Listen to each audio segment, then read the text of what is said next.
Eu queria que você falasse quais são as doenças benignas da tireoide, o hiper e o hipotireoidismo, e eu queria que você falasse um pouco delas. E aí sim concluísse com outras que tem, né? Porque É, tem Hashimoto, tem um sim, monte de na coisa, né? verdade as doenças, as benignas, né, clínicas se enquadram no hipotiroidismo ou hipertiroidismo. O hipo é quando tem uma baixa produção do hormônio, né, e o paciente costuma ter aqueles sintomas de um metabolismo lento. Então, é um paciente que tem mais líquido, tem mais facilidade para engordar, fica mais cansado, É. preguiçoso, desânimo, sonolência, né? É quando aquele paciente que faz uma dieta, uma atividade física, mas não tem um bom rendimento. Então, isso é o hipotiroidismo, né, que é a baixa produção do hormônio da tireoide. É uma doença de fácil diagnóstico, né, de tratamento muito simples, que é a reposição hormonal na dose certa, da maneira certa, com a indicação correta. Né?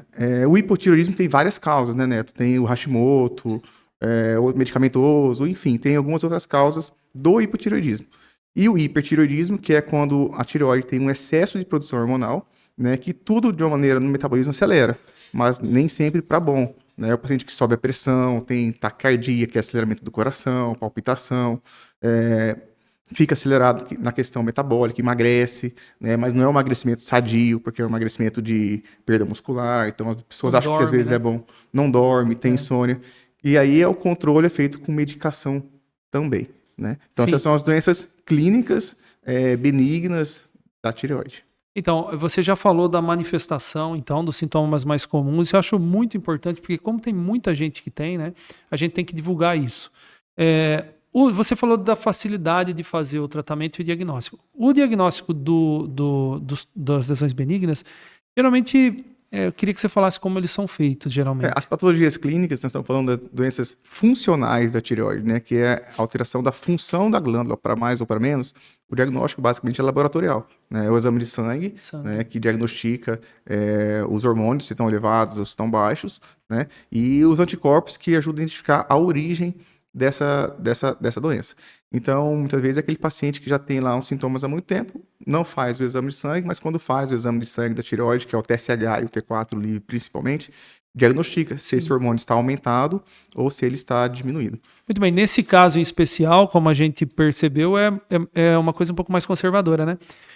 Não precisa, por exemplo, para diagnóstico de doença benigna, nessa situação distinta, não precisa fazer punção, por exemplo, né? É uma É, coisa por- que você consegue porque aqui nós estamos falando da patologia clínica, né? clínica, Da exatamente. doença da função hormonal da tireoide, Sim. né? O que envolve já a patologia benigna nodular, que já é a questão dos nódulos benignos, que a gente entra para lado do ultrassom, da punção e tudo mais. Porque a gente divide doença da tireoide em basicamente dois tipos: a doença nodular, né, que é a questão de nódulo, cisto, e a doença funcional, que é a questão do hipotireoidismo e do hipertireoidismo. Então, a questão nodular, se você ficar em dúvida, né? Tem o nódulo lá de tireoide, você não sabe se é um adenoma, você não sabe o que é.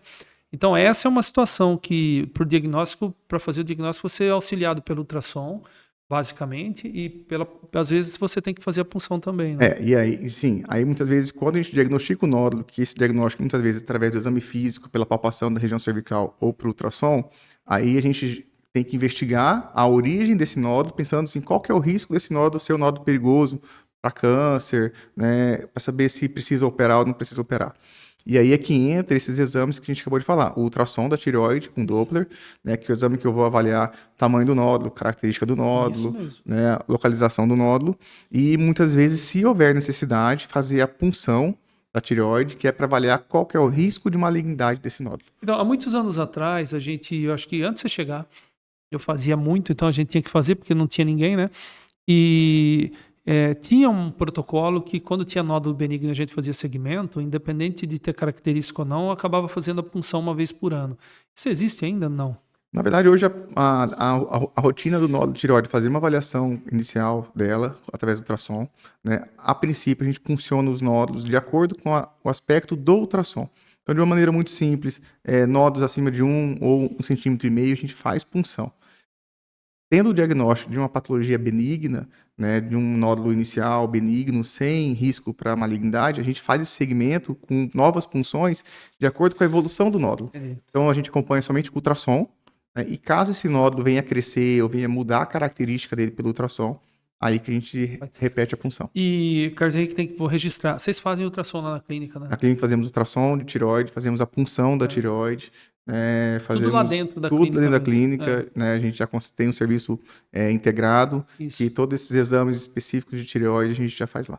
Pessoal, isso é muito importante, eu fiz questão de falar, porque não tem aquela situação de ter que procurar outros lugares. Quando eu cheguei, a gente tinha que encaminhar. Eu encaminhava para serviço de ultrassom e eu ia junto, às vezes, para fazer a punção. As primeiras que a gente fez aqui.